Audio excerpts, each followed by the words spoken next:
자, 이런 가운데 이재명 대통령과 관련한 허위 사실을 유포한 혐의로 다음 주 경찰에 소환될 예정인 전환기 씨가 어제 귀국했습니다. 귀국하자마자 장동혁 대표를 향해서 일종의 청구서를 내밀었는데요. 어떤 내용인지 한번 보시죠.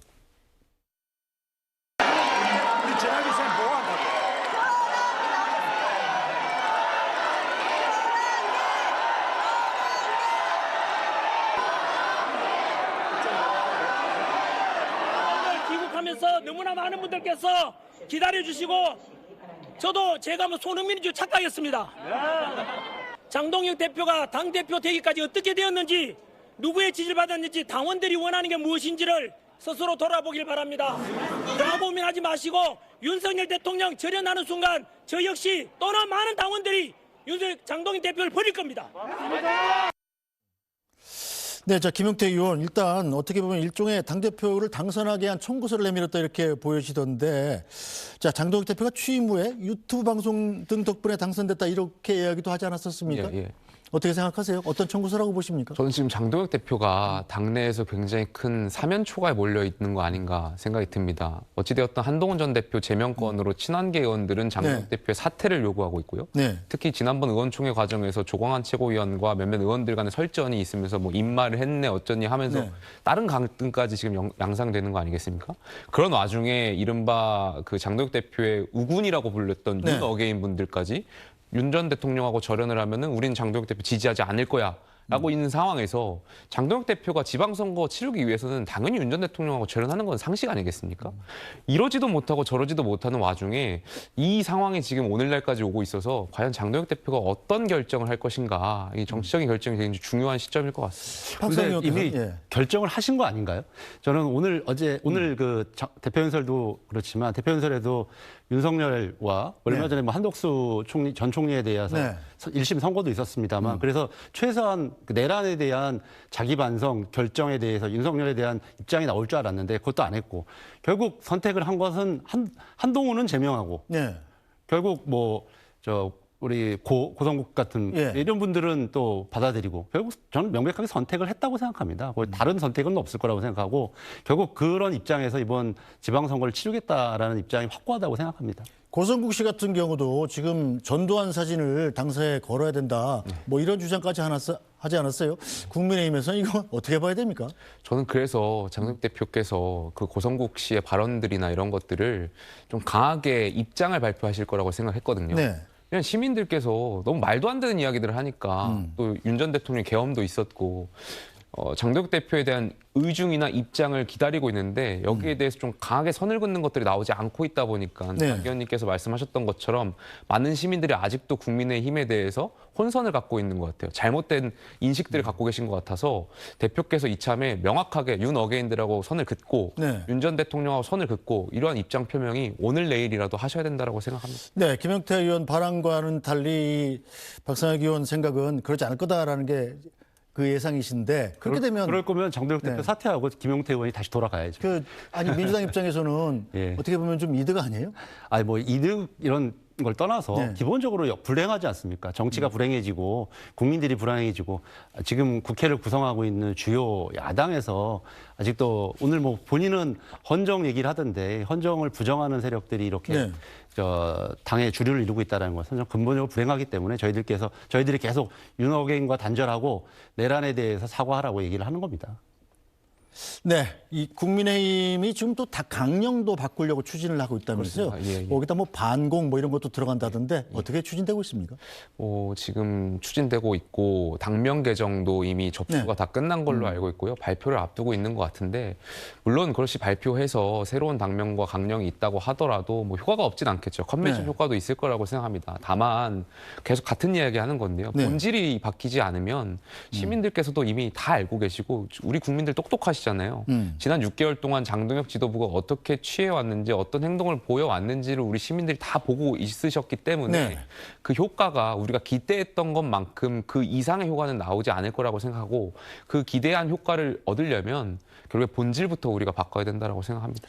네, 민주당도 사실은 지금 약간 내용이 좀 있지 않습니까? 조국 혁신당과 협당 문제로 지금 내용이 있고 잠시 뒤에 이제 이현주 최고위원이 출연하시기로 했는데 그 얘기도 여쭤볼 텐데 오히려 국민의힘의 이런 분위기 때문에 민주당의 그런 내용은 부각되지 않는 분위기예요. 다행스러운 거 아닌가요? 오늘 뭐 재선 의원들도 모여서 뭐 이와 관련돼서 논의를 했었고 아마 다음 주에 또 당대표하고 그런 면담도 네. 있는 것으로 알고 있습니다. 그래서 저희들도 그런 부분 관련되어서 여러 가지 다양한 지금 견해들이 있기 때문에 네.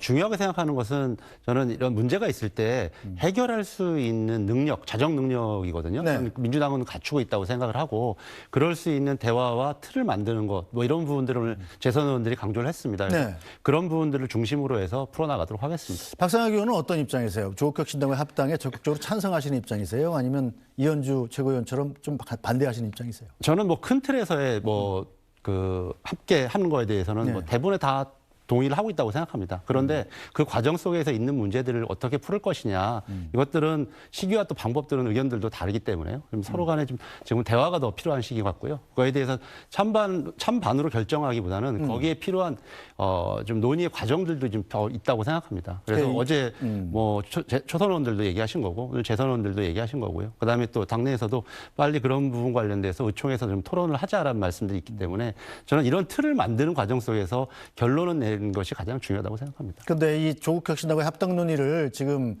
정청래 대표 재선 프로젝트의 일환이다 이렇게 보는 시각에 대해서는 어떻게 보십니까? 저는 뭐 그런 틀로 이렇게 문제를 한정하게 되면 오히려 논의의 폭이나 이런 네. 부분들이 풍부해지지 않을 거라고 생각을 하고요.